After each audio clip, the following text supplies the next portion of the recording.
ഹ്യൂമാനിറ്റീസും social സയൻസും പഠിക്കുന്ന കുട്ടികളുടെ മാതാപിതാക്കൾക്ക് ആശങ്കയാണ്. ടെക്നോളജിക്കൽ ഇറയാണല്ലോ, ഇനി ഈ സബ്ജക്റ്റുകൾ പഠിച്ചതുകൊണ്ട് എന്തെങ്കിലും കാര്യമുണ്ടോ? നെക്സ്റ്റ് സ്റ്റെപ്പിൽ ഇന്ന് നമ്മൾ കവർ ചെയ്യുന്നത് ഡിജിറ്റൽ ഹ്യൂമാനിറ്റീസ് എന്താണ്. ഞാൻ നിങ്ങളോടൊപ്പം രമ്യ ഗിരിജ, സർട്ടിഫൈഡ് കരിയർ കോച്ചും കോമ്പറ്റേറ്റീവ് എക്സാം ട്രെയിനറുമാണ്.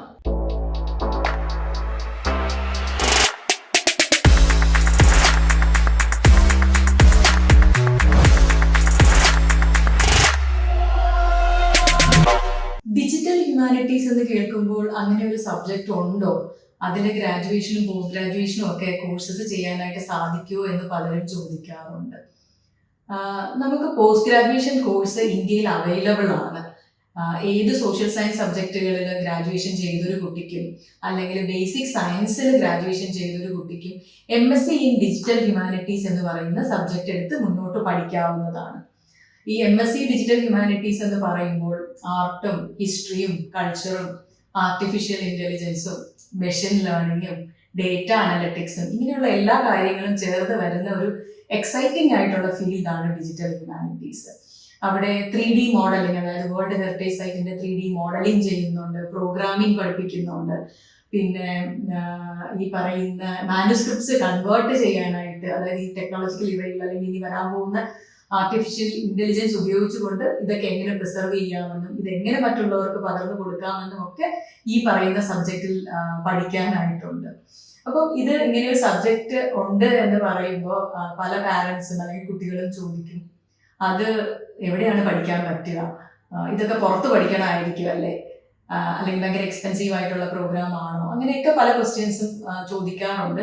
ഡിജിറ്റൽ ഹ്യൂമാനിറ്റീസ് സത്യം പറഞ്ഞു കഴിഞ്ഞാൽ എനിക്ക് തോന്നുന്നു അത്ര പോപ്പുലർ അല്ല പോസ്റ്റ് ഗ്രാജുവേഷനൊക്കെ എടുത്തു പോകുന്നത്. ഒരു ചെറിയൊരു വിഭാഗത്തിന് മാത്രമേ അങ്ങനെയുള്ള ഒരു കോഴ്സ് ഉണ്ടെന്ന് തന്നെ അറിയാവുള്ളൂ. അപ്പോൾ എവിടെ പഠിക്കും എന്നുള്ള ക്വസ്റ്റ്യൻ ഉത്തരവാണ് ഞാനിനി പറയാൻ പോകുന്നത്.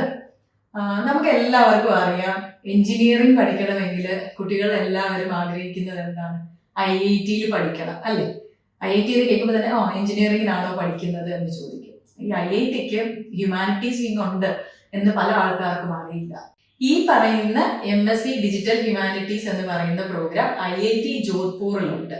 ഗ്രാജുവേഷൻ 60% മാർക്ക് ഉണ്ടെങ്കിൽ നിങ്ങൾക്ക് എൻട്രൻസ് എഴുതി ഇതിന് അഡ്മിഷൻ എടുക്കാവുന്നതാണ്. അപ്പോൾ ഡിജിറ്റൽ ഹ്യൂമാനിറ്റീസ് എവിടെ പഠിക്കാം എന്ന് ചോദിച്ചാൽ നമുക്ക് IIT തന്നെ ഡിജിറ്റൽ ഹ്യൂമാനിറ്റീസ് പഠിക്കാം. അപ്പോൾ ടെക്നോളജിക്കൽ ഇറയിൽ ഹ്യൂമാനിറ്റീസ് സ്റ്റുഡൻസിന് ഇനി മുന്നോട്ട് സാധ്യതയുണ്ടോ എന്ന് കരുതുന്ന ഒരു വ്യക്തിയാണ് നിങ്ങളെങ്കിൽ ഇപ്പോൾ കുറച്ചൊരു ഐഡിയ കിട്ടിയിട്ടുണ്ടാവും എന്ന് ഞാൻ വിശ്വസിക്കുന്നു. സോ ഡിജിറ്റൽ ഹ്യൂമാനിറ്റീസിനെ കുറിച്ച് കൂടുതൽ മനസ്സിലാക്കാനായിട്ട് ശ്രമിക്കുക.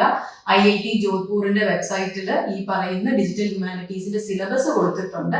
അപ്പൊ അത് നോക്കുമ്പോൾ അവിടെ എന്തൊക്കെയാണ് നിങ്ങൾക്ക് പഠിക്കാൻ ഉള്ളത് എന്ന് മനസ്സിലാക്കാനായിട്ട് സാധിക്കും. എത്ര ടെക്നോളജി വന്നു കഴിഞ്ഞാലും ഈ പറയുന്ന ഒരു ഹ്യൂമാനിറ്റീസിന്റെ ഇന്ററാക്ഷൻ ഇല്ലാതെ നമുക്ക് മുന്നോട്ട് പോകാനായിട്ടുള്ള സാധ്യതകൾ വളരെ ബുദ്ധിമുട്ടാണ്.